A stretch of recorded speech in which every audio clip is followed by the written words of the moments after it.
Hello and welcome to Higher Computing Science Database Design and Development Lesson 3. It's design. This time it's about entity relationship diagrams. Here's what we're learning. And I do like to recap that we are learning new terms. So instead of table field record, we're learning entity, occurrence, attribute, and there's a couple other ones there, such as compound key, cardinality, and so on.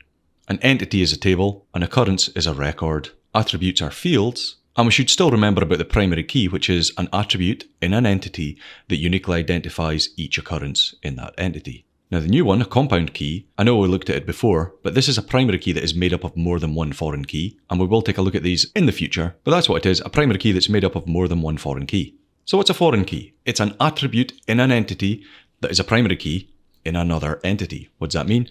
Here we have the resort ID attribute. You can see that it's a primary key, but it also appears in the hotel entity.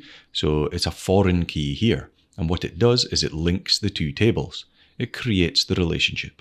And leading into today's lesson, we're talking about the entity relationships and the diagrams.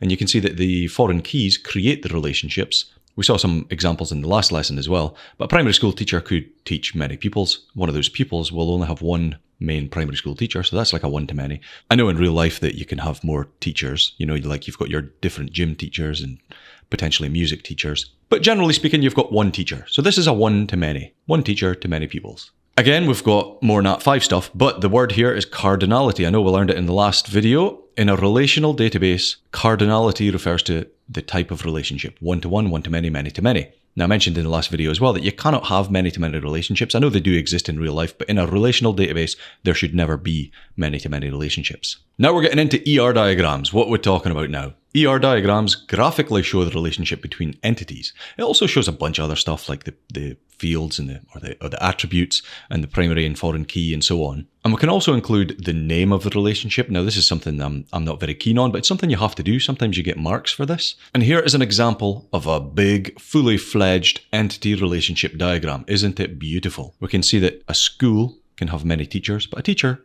can only be employed by one school. This employs here, the school employs the teacher. This is the name of the relationship. And the school has attributes. It's got area, the name of the school, the area it's in, and a school ID. That's a primary key, as noted by the underline on the attribute name there. Teachers have a primary key as well. And you'll see they also have a foreign key, as indicated by the asterisk at the end of the attribute name there. A teacher teaches many classes. A class can only be taught by one teacher. It's got a class name, which is its primary key. The teacher that teaches it is the foreign key, and a year group just thrown in there for the class. And each class is attended by many pupils, one to many. Now you see here I've got one and M to indicate one and many. Sometimes you've got the little crow's feet, a single line for one and a crow's foot, like 3 lines for many. There are lots of different ways to indicate a one-to-many relationship, and it doesn't matter which way you choose as long as you're consistent in your approach. So here we've got ones for the one and M's for the many. And you get the gist. This is the full ER diagram that includes relationship names, cardinality, the one and many. We've got the field names or attribute names, foreign and primary keys. It's all there. Could you give it a go? Let's do it. Pause the video, give this a try, and I'll show you how it's done. You will have made entity relationship diagrams at Nat 5, but you'll notice there are 4 entities here. This makes it more difficult. This is what makes it higher level, having more than just 2 entities. When you've got 2 entities, the link is easy. You know that it's those 2 entities that are linked. But the key question at Nat 5 level is, what is the relationship? What's the cardinality? Is it many to one, one to many, one to one, many to many? That's the trick, is figuring that out. Now, when it comes to higher level, because we have up to 4, we can have multiple tables, entities in our database. We need to figure out what are the relationships, and when it comes to drawing these, we need to plan it as well. Now, I like to start with the entity that has the most links. The foreign keys are the links, and you'll notice that driver ID is also a foreign key in another table. So the driver is linked to the most entities. So I'm going to do that one first.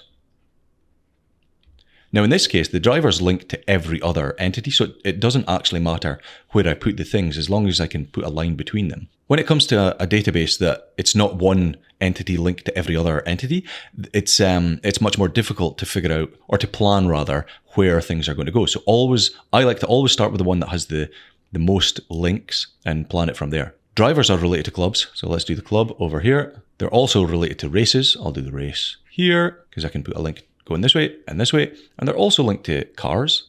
And I could do the links between them because I know that a driver is related to a club. They're related to a race. They're related to a car. But the trick here is what type of relationship is it? So if we look at the driver entity, it's related to a race. Each driver, a driver can only be linked to one race because we only include one race ID here. So a driver is only linked to one race.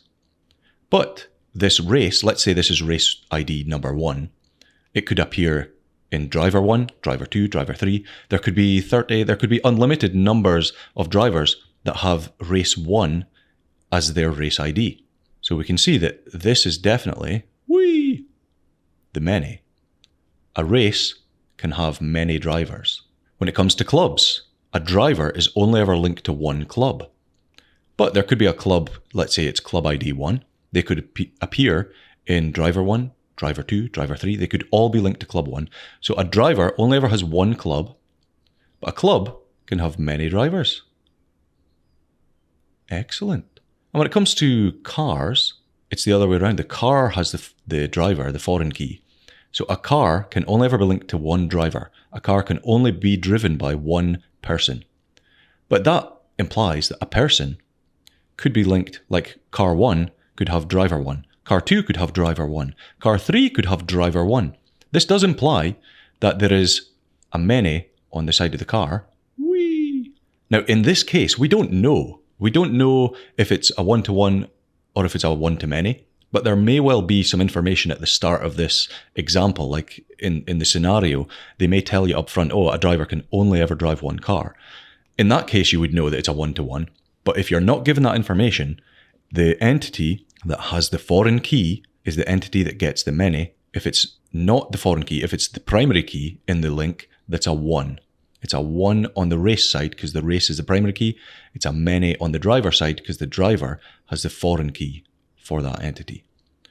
So this is how you do the cardinality. Next up, we need to name these relationships. Now, in the previous example, there was an oval and the name was in the middle. You could just put it right here. So a club and driver, what's the relationship? What is the relationship between these? A driver is a member of a club. A club has many driver members. How do you name this? Now, you could just write has, but that's not very descriptive. You could say a driver has many cars. A race has many drivers. It's not very descriptive, so try and be descriptive. Let's just say many drivers are members of. A driver drives many cars. A driver races in, terrible handwriting, but races in a race. Many drivers race in a race. Something like that. As long as you've got some word that describe, or some collection of words that describes the link between these two entities. Now, the other thing we'll have to do is the attributes. So let's start with car because it's on the left. We have the car ID, and because it's a primary key, we underline.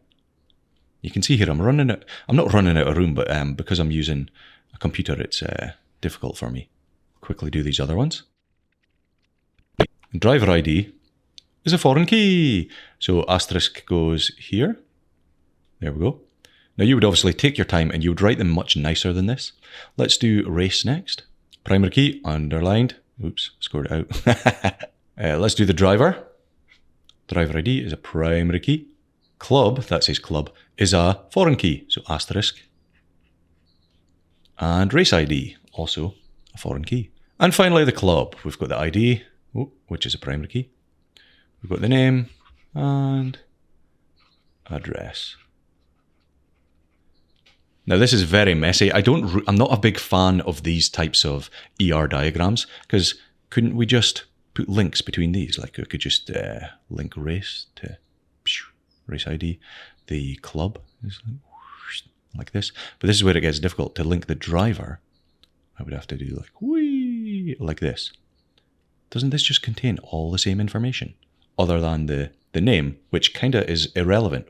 Who cares what the name is, right? That's my opinion. But the SQA's opinion is you do it like this big diagram here that shows all the cardinality, the names of the relationship, the names of the entities, obviously, in rectangles. And we've got the primary keys, foreign keys, and all the other attributes all around it. Beautiful. Obviously, you would take your time. You would try and write as neatly as possible. But this is the answer to this task. That's all I have for you in this video. I hope you've enjoyed it, and I'll see you in the next one.